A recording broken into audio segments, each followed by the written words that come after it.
4월 1일부터 75세 이상 고령층에 대한 코로나19 백신 접종이 시작됩니다. 권영진 대구시장과 이철우 경북도지사도 이날 아스트라제네카 백신을 맞습니다. 경북교육청이 매일 저녁 초등학생 원격 수업을 실시합니다. 국어와 수학, 사회, 과학 교과를 중심으로 저녁 7시부터 진행됩니다.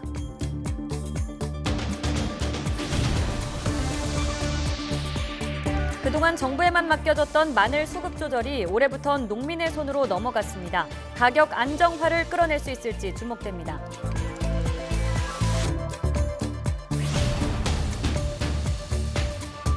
경북도 내 최초로 경주시가 긴급 차량 우선 신호 시스템 정식 운영에 들어갔습니다. 경주 시내 주요 도로 17개 구간에 시행됩니다.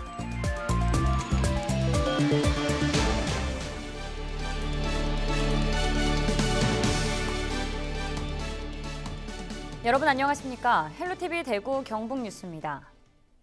4월 1일부터 75세 이상 어르신들도 코로나19 백신을 맞게 됩니다. 대구에서도 구군별로 차례대로 접종이 진행될 예정인데요. 어떻게 접종이 이루어지는지 자세한 내용 알아봤습니다. 권미경 기자입니다. 대구에서도 4월부터 75세 이상 어르신을 대상으로 화이자 백신 접종이 이루어집니다. 사실상 일반 시민을 대상으로 한 백신 접종이 시작되는 겁니다. 대구 지역 75세 이상 어르신은 16만 4천 명. 현재 노인시설 입소자를 제외한 15만 8천 명 가운데 절반 이상이 백신 접종에 동의했습니다. 자식도 봐야 되고 손자도 봐야 되고 맞는 게 여러모로 다 편안하고 좋죠. 그래도 맞아야죠. 불안해도. 접종은 각 구군별로 마련된 예방접종센터에서 진행됩니다. 백신 공급 상황에 따라 달라질 수 있지만 일단 1일 중구 예방접종센터를 시작으로 8일에는 동구와 달서구, 15일에는 서구와 북구, 22일엔 수성구 등의 순으로 문을 엽니다. 75세 이상 고령자의 경우 거동이 불편한 경우가 많다 보니 대구시는 예방접종센터까지 택시와 전세버스 등의 이동수단을 지원할 방침입니다. 접종센터와 비교적 가까운 중구, 서구, 남구 등의 어르신들은 택시를 활용해서 접종센터까지 이동할 수 있도록 하고 관할 면적이 넓고 접종센터와 원거리인 달성군 등 일부 지역은 전세버스와 택시를 병행해서 접종 대상이 이제 일반 시민으로도 확대되면서 집단 면역 형성에 대한 기대감도 커지고 있습니다. 헬로티비 뉴스 권미경입니다. 권영진 대구시장과 이철우 경북도지사가 4월 1일 아스트라제네카 백신 접종을 받습니다. 1일 오전 9시 30분쯤 권 시장은 중구보건소에서, 이 지사는 안동보건소에서 각각 아스트라제네카 1차 접종을 맞을 예정입니다. 한편 정은경 질병관리청장도 같은 날 청주시 흥덕구 보건소에서 예방접종을 받을 것으로 보입니다. 경북교육청이 초등학생의 학습 공백과 격차를 줄이기 위해 매일 저녁 원격 수업을 실시합니다. 이를 위해 4월부터 원격 학습 지원 플랫폼을 운영하고 국어와 수학, 사회, 과학 교과를 중심으로 저녁 7시부터 실시간 원격 수업을 합니다. 영어와 통합교과는 콘텐츠와 과제 중심 학습으로 운영합니다. 주소창에 온학교.com을 입력하면 바로 참여할 수 있고 모바일로도 접속할 수 있습니다. 마늘 생산지로 유명한 영천에서는 해마다 이 마늘 가격이 널뛰면서 농민들이 큰 어려움을 겪어왔는데요. 그동안 정부에만 맡겨졌던 수급 조절이 올해부터는 농민들의 손으로 넘어갔습니다. 과연 가격 안정화를 이끌어낼 수 있을까요? 박은경 기자입니다. 마늘이 한창 출하되는 7월 기준 최근 10년간 평균 도매 가격입니다. 2, 3년 단위로 폭등과 폭락을 반복합니다. 특히 지난해의 경우 10kg에 28,000원, 평년 대비 절반가 수준으로 떨어져 농가에는 역대 최악의 해로 꼽힙니다. 생산량을 제대로 예측하지 못한 탓입니다. 수급 조절이라든지 생산 면적을 줄일 수가 있습니다. 그러면 꼭 우리 산업에 필요한 양만큼 이 생산에 참여해서 그걸 하게 되면 농산물 등락 폭이 잡아지면은 소비자들도 합리적인 가격에 다행히 올해부터는 마늘 재배 면적과 생산량을 농민들이 조절할 수 있는 길이 열렸습니다. 노지 채소로는 처음으로 마늘 의무 자조금이 출범한 겁니다. 마늘 의무 자조금은 농민이 재배 면적 1,000제곱미터당 5,000원의 자조금을 납부하면 정부가 그만큼의 예산을 보태 수급 조절에 쓰이게 됩니다. 또 일정 면적 이상을 경작하는 마늘 농가는 면적과 수확 시기를 자조금 단체에 의무적으로 신고해야 하기 때문에 들쑥날쑥한 가격에 대한 선제 대응도 가능합니다.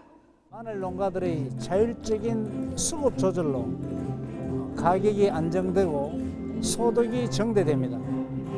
마늘 산업 발전에 큰 역할을 할 것으로 기대하고 있습니다. 해마다 널뛰기를 반복했던 마늘 가격. 의무 자조금 도입과 함께 시작된 생산자 중심의 수급 조절이 효과를 볼 수 있을지 주목됩니다. 헬로티비 뉴스 박은경입니다. 경주시가 4월부터 긴급 차량 우선 신호 시스템을 정식 운영합니다.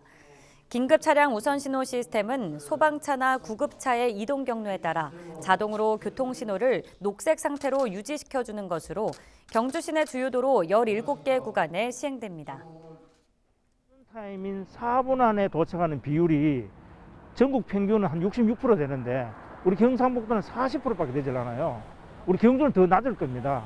그래서 이번에 경상북도에서는 최초로 우리 경주시가 긴급 차량 출동 시스템을 이렇게 만들게 되면은 빨리 출동해서 빨리 도착할 수 있는 그런 시스템이 갖춰지기 때문에 좀 화재 진압이라든가 또 심정지 급한 환자들을 목숨을 살리는데 크게 도움이 되리라고 생각합니다.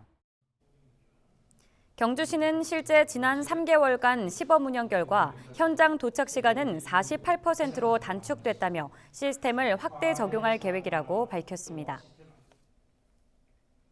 지난해에 이어 올해 2년 연속 대형 산불이 발생한 안동시가 산불 예방을 위한 대시민 호소문을 발표했습니다.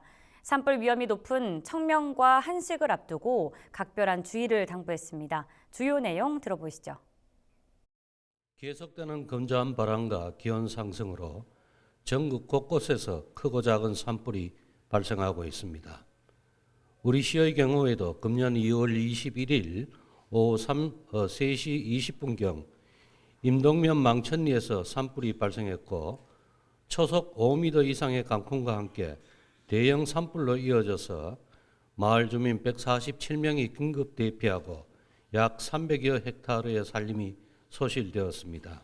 1년 전에도 우리 시는 대형 산불로 큰 어려움을 겪었습니다. 지난해 4월 24일 오후 3시 40분경 풍천면 인근리에서 발생한 산불이 초속 8m의 강풍을 타고 나무면 다놀이로 확산되면서 대형 산불로 이어졌고 1944헥타르가 넘는 산림이 소실되었습니다.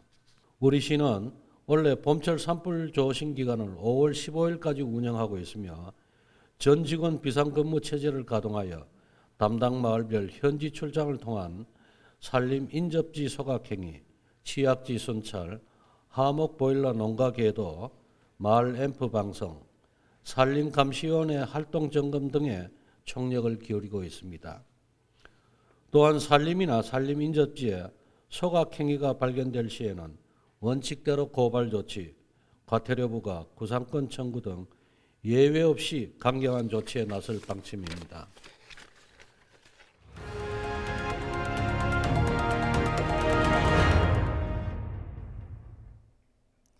지역을 넘어 전국적인 문제가 된 대연동 이슬람 사원 건축 문제. 주민과 건축주의 의견차가 좁혀지지 않아 협상의 여지가 보이지 않는 상태인데요. 입장이 서로 반대되는 만큼 보다 확실한 해결책이 필요해 보입니다. 이규창 기자입니다. 소득 없이 종료된 대연동 이슬람 사원 건축 1차 중재회의. 중재라는 말이 무색하게 팽팽한 입장 차이만 확인했습니다. 주민들은 여전히 건축 철회 말고는 대화의 여지가 없다며 못 받고 있습니다. 근데 학부모들한테 물어보세요. 지나가면 물어보세요. 누가 내 옆집에 이슬람 사원이 들어선다고 하면 좋아할 학부모 누가 있습니까? 그리고 사람들이 지금은 아직까지 평화롭게 지내지 않았냐 이렇게 얘기를 하는데 왜 꼭 사건이 터져야지 소유권 외양간식으로. 사원 건축주는 주민들이 주장하는 소음과 냄새 등의 피해는 발생하지 않는다며 건축 철에는 없다는 입장입니다. 아마 이거는 뭐가 우리도 이해가 안 들어가요. 2013년부터 이거 기도하는데 여기서 이제 갑자기 시끄러워하는 거, 뭐 냄새 나는 거 반면 있다가 말이 좀 이상해요. 뭐 때문에 이거 말아요? 우리도 몰라요. 그거. 양측은 한치의 물러섬이 없습니다. 주민과 건축주를 중재해야 하는 북구청은 갈수록 난처해지고 있습니다. 사원 건축가 반대라는 갈등의 간극 사이에서 모두를 납득시킬 수 있는 해결책을 찾아야 하기 때문입니다. 구청은 서로의 의견을 정리할 시간을 가진 뒤 다시 3자 대면 자리를 마련해 갈등의 고를 좁히기 위해 노력하겠다고 밝힌 가운데 다음 중재회의에선 납득할 수 있는 해결책이 제시될지 귀추가 주목됩니다. HCN 뉴스 이규창입니다. 4월 1일은 만우절이죠. 만우절이라고 해서 장난으로 119에 전화를 했다간 처벌을 받을 수 있습니다. 대구소방안전본부는 최근 5년 사이 119 종합상황실로 접수된 허위 신고는 모두 192건으로 지난해와 지난해에는 허위 신고가 한 건도 들어오지 않았다고 설명했습니다. 그러면서 만약 거짓말로 소방 차량을 출동하게 한 경우 관련 법령에 따라 처음엔 200만 원, 3회 이상의 경우 500만 원의 과태료가 부과된다고 밝혔습니다. 경상북도와 경북교육청이 일본의 부당한 독도 영유권 주장을 강력 규탄했습니다. 경북교육청은 31일 성명을 내고 일본 문부과학성의 고등학교 사회과 검정 결과 발표에 대해 반복되는 역사 왜곡을 중단하고 즉각 시정할 것을 촉구했습니다.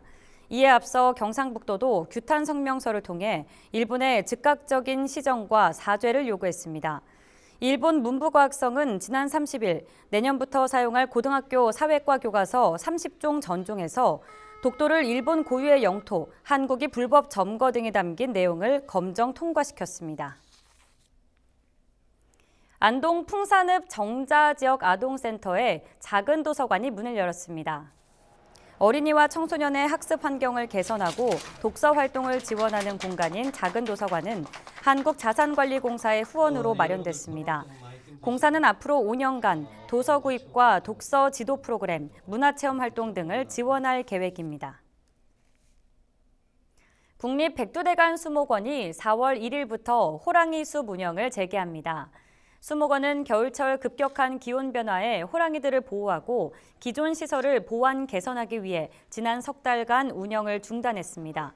보수 기간 호랑이의 이동 동선을 추가로 개설하고 행동 풍부화 시설물을 설치했습니다.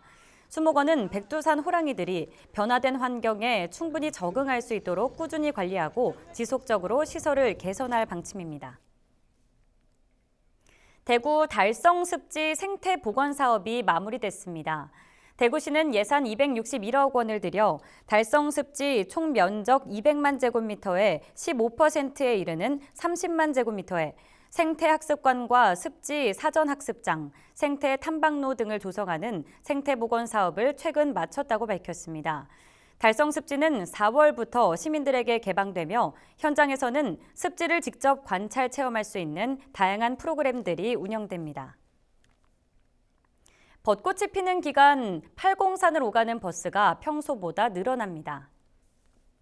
대구시는 벚꽃이 절정을 이루는 4월 첫째 주와 둘째 주 주말에 팔공산을 찾는 시민들이 크게 늘어날 것으로 보고 동화사 방면 주요 노선인 급행 1번 노선을 기존 20대에서 24대로 넉 대 늘려 운행하기로 했습니다. 버스 배차 정보 등 자세한 사항은 대구광역시 노선 안내 홈페이지를 통해 확인할 수 있습니다. 4월부터 대구시 공무원들은 남녀 구분 없이 당직 근무를 서게 됩니다. 대구시는 그동안 남성 직원은 숙직, 여성 직원은 일직 근무만 해왔지만 갈수록 여성 직원 비율이 높아지면서 남성 직원의 숙직 주기가 짧아져 당직 근무를 통합하기로 했다고 밝혔습니다. 대구시는 지난해 통합 당직 근무에 대한 직원들의 의견을 조사한 결과 전체의 78.3%가 찬성했으며 찬성 이유로는 양성평등 실현, 당직 주기 불균등 해소 등이 꼽혔다고 설명했습니다.